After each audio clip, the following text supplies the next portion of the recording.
Hi everyone, it's Kevin Mcbrushy's channel. Welcome back to another video on my channel. And today's video will be reviewing the round 3 of the AFL season. If you are returning Kevin Magpies, welcome, like, comment, share. If you're new to the channel, watch this for the first time, like, comment, share and subscribe. Now, what a week of football we have witnessed. Hope everyone had a very good Easter and don't eat too much chocolates and don't forget to save your chocolates as well. But having said that, let's jump straight into it, shall we? Now, can the Lions break their 0-2 streak, or can Collingwood make it 1-3? Can North Melbourne get the job done on Good Friday, or will Carlton be too good, too dominant against North Melbourne? Can the Dockers get the job done and turn Adelaide into an 0-3? Or can the Adelaide Crows get the first win for the season?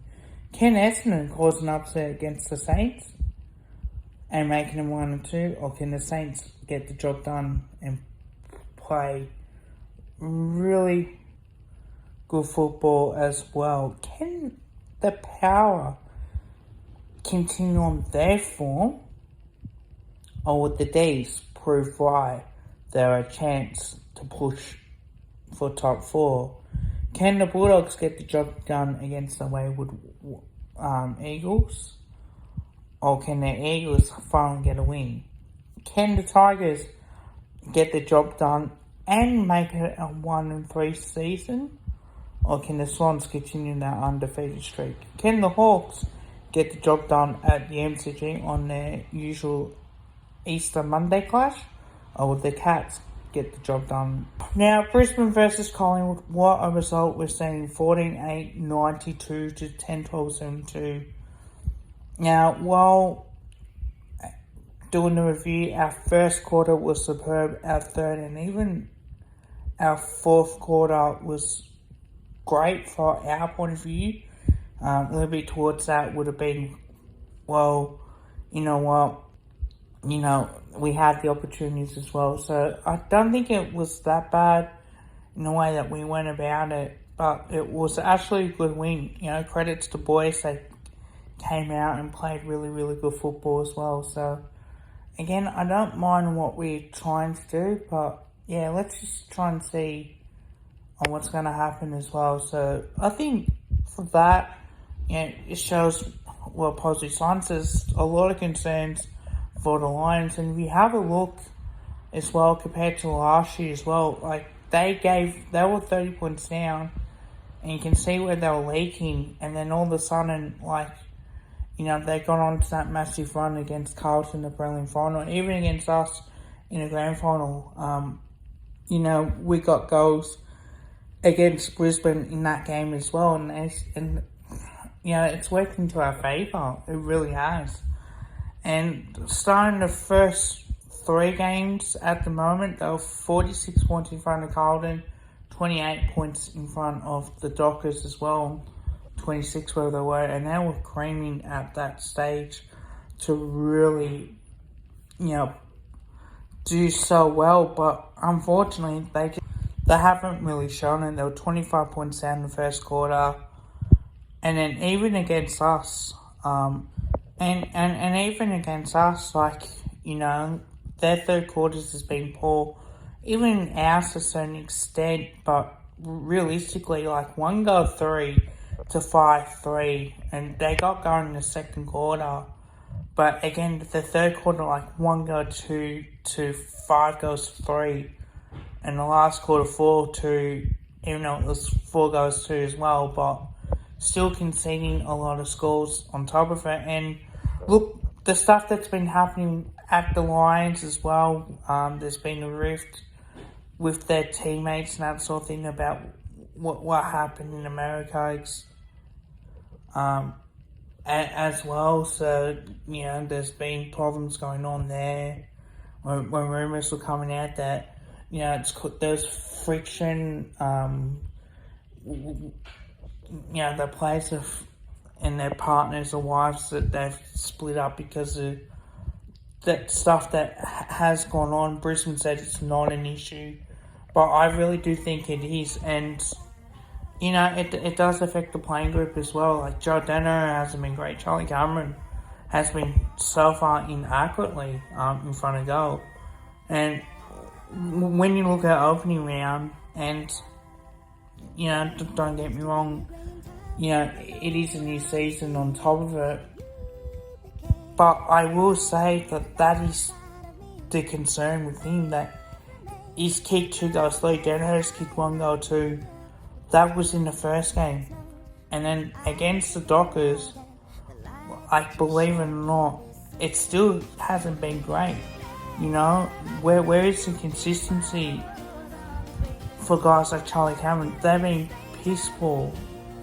You know, they haven't really performed at a level which they should.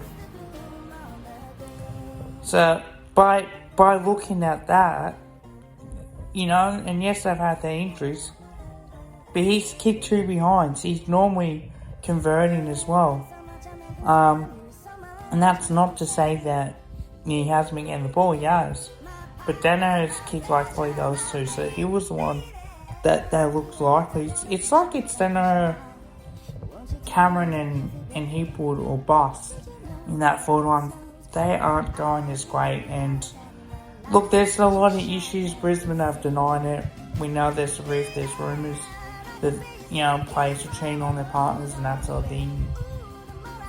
You know, it doesn't look great when you hear stuff like that come out, like there were problems in the playing group and, you know, there's been a rift going on, but realistically, I think that is definitely going to be the problem as well. Now, Carlton getting the job done by 56 points, 21-11, 137 to 12-9, 81. Look, at the end of the day, it was a good win by the Blues. Look, North Melbourne were competitive. There were 3 kicks that Mackay and Kerner gets that probably should not have been paid. Definitely there are reasons behind it. But credit to them, like Mackay kicked 5. Still think in a decent game that he was able to. Charlie Kerner 4 goals, 1 as well. You know, it'll be interesting to see what happens for gather round as well against the Dockers. But yeah, look, you know, some players get special treatment by the umpires. You know, some players, you know, calling the umpires into getting free kicks, and Charlie Kerner is definitely that. Well, Jack Ginnivan, on the other hand, can get tackled high, doesn't get any. So I'll mention that game later on, and that point. But you know, credit to the Blues, they play really good. You know, they're hard in the middle, especially in the clearance games, and yeah, they got the job done as well. Fremantle getting the job done, 9-15, 69, 14, 34. Look, Fremantle were good. Adelaide were 3 points in front, but inaccuracy costs them as well. 1 goal 5 in that third quarter isn't good enough, and certainly that's what probably gives me, you know, confidence a little bit on the way that they played as well. 4 goals 3 in the last quarter. In the end, they got the job done. The Dockers defensively, they were good. Hayden Young was good. 7 tackles, 32 disposals. Michael Walters kicked 2 as well. You know, great win for them. Strong had 28 as well. Walters kicked 2 goals, 4 from his 21 disposals. But Adelaide look down and out. They really do. So, don't know what's been happening with them. But it is a huge problem as well. Now, the Bombers come from the clouds to get the job done by 4 points in the most remarkable win itself. Now, they were 22 points down at 4 minutes 42 seconds left in second quarter, and somehow, some way, they pulled it out of the hat. And look, what a game from the Bombers. They played really well. Bad kicking's bad football. As we've seen, 2 goals 4 in that third quarter really cost them at a time when they didn't need to. And even in the second quarter, 2 goals for. So again, you've got to be a lot more accurate in front of goal. 1 goal 1 compared to 2 goals 6. That could have been a boil over for sure. Nick Martin had 44 disposals, Parrish 8 tackles, Langford kicked his 3 as well. Credit to the Bombers as well, getting that job done as well. But question marks will be on the Saints on how they can respond. But in a classic game as that, you just don't lose it for that. Melbourne 15-6, 96 to 13-11, 89. What a win. It was tight. It was tough. I absolutely love that from the game point of view because you know exactly what you're going to get week in, week out. So, what a win, a 7-point margin. It was tight. It was close. 3 goal 2 compared to 4 goal 1 second quarter. A 3 goal 5 probably cost them a little bit in that third quarter, and then obviously 3 goals 3 compared to 5 goals 2. So they were good in that department as well. But to be fair, credit to the D's, they play well. By probably not the best results losing at home, considering that you want to win and you get home ground advantage. But what can you say? It was disappointing for the Power, but I think they can be brave in that performance. Bulldogs won by 76 points, 16-10, 163, 12-30. Now that's just the worst performance as well. Credit to the Dogs, they were superb. They really were. I thought Bailey Williams showed something with 26 disposals. Jalor had 35 in the goal as well. 3 goals to Bontempelli with 18 disposals, 6 marks, and 9 tackles as well.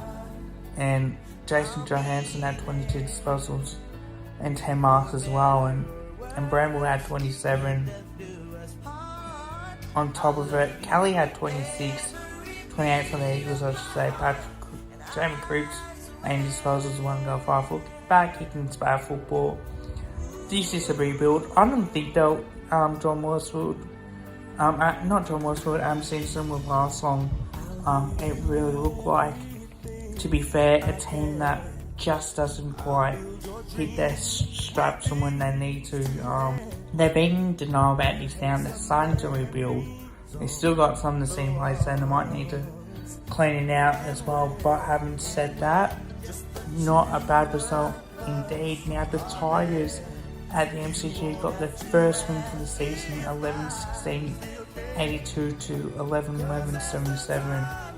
Now, while we look at this as game as well, it was pretty tight for like a majority of the game. Sydney looked lethargic.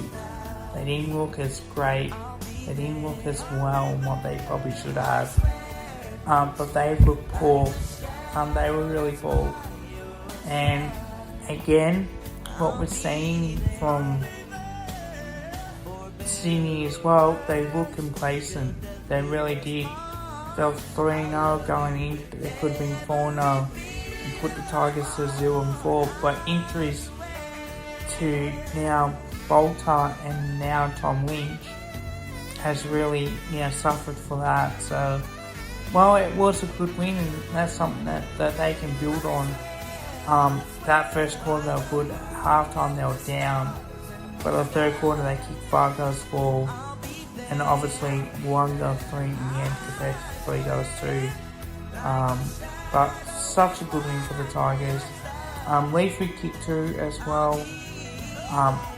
Taranto had 35 in the goal. Heaney kicked 2, 27.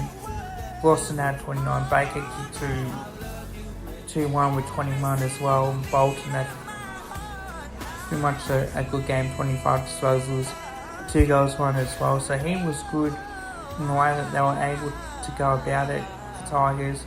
Tom Lynch kicked 3 too as well. So, and Bolter had 6 disposals, but wasn't much impact as well. But Lee Fu kicked 2, which is great for him. He really got into the game as well. So, what a win for the Tigers. That's something that they can build on. But, you know, it is what it is, really. Not much you can do. Now, Geelong and the Hawks, what a win. 17-4, 6-10, 10-17. Streamed the game as well, purely based because we wanted to see how Hawthorn would go and what we can do against them. But yeah, what a performance. I mean, they kicked 2 goals 6 in that last quarter, compared to 3 goals straight. But it was just a scrappy affair. 30 points the margin at 3/4 time, and they got within 26 points. And yeah, just couldn't quite get the job done. Margin was 38, but they ended up winning by 6 goals in the end, 36 points. So Geelong got off to a good start, 7-1 to 1-1. Again, you expect that. And then in the second quarter, they kicked 5 goals too as well. And then, gradually saw Geelong after half time, and then Hawthorn dominated the possessions a little bit, but unfortunately couldn't get the job done as well. But yeah, they were good. They were really good. Stewart had 24 with 8 marks. Morphle kicked 1 goal, 1 with 35 disposals and 8 tackles.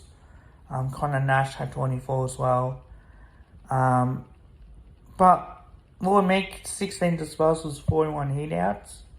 And, it was just good to see as well. Ginnivan kicked 1-1. But Tom Hawkins kicked 4 goals, 1 in his 350th game. So that was a really good job for him in the way that he went about it. Cameron kicked 2 as well. So it's a great win. Really great win. In the way that they wanted to play. But having said that too, what a performance from the Cats as well. Now, I want to address the umpiring for a minute. Now, while Jack Ginnivan should have got some of the high free kicks today, it was a disgrace. A real disgrace with the umpiring. How can you not pay those free kicks based on reputation when he deserves it, but yet Charlie Curnow and Harry Mackay can play for free kicks, get them, and yet can hold on to the opponents out of the way and start that, and yet they're the ones that get the free kicks, especially when they hold on to another player's jumper, but yet poor Jack Ginnivan can't get free kicks. Now, Joel Selwood's done it for years and years, and yet he doesn't get criticised for it, and yet he still gets those free kicks. Well, when it's Jack Ginnivan, the media are all over him. The intention is on him because of his reputation. I actually think if you can draw a free kick, why not? If you can get it part of your trick bag, why not? Paul Popolo did it. I'm pretty sure there's been other places to start it. Luke Shuri's one. So there are places out there. Selwood brothers, Adam Selwood, Scott Selwood, even Joel Selwood, and why not? When you can do it and it works in your favour, I can't see why not. So, very disappointing performance from the umpiring. Definitely that needs to be addressed. We know umpires have their favourites. That happens. We know that Charlie Curnow's the star player, if you want to say, in Harry Mackay. Jack Ginnivan is a premiership player compared to both of them for Collingwood. But it's just... I know BT's mentioned that about it as well, and I think it's about time that it gets something mentioned about it as well. But hope you guys liked the video. Don't forget to drop a like and also drop a sub. Bye for now.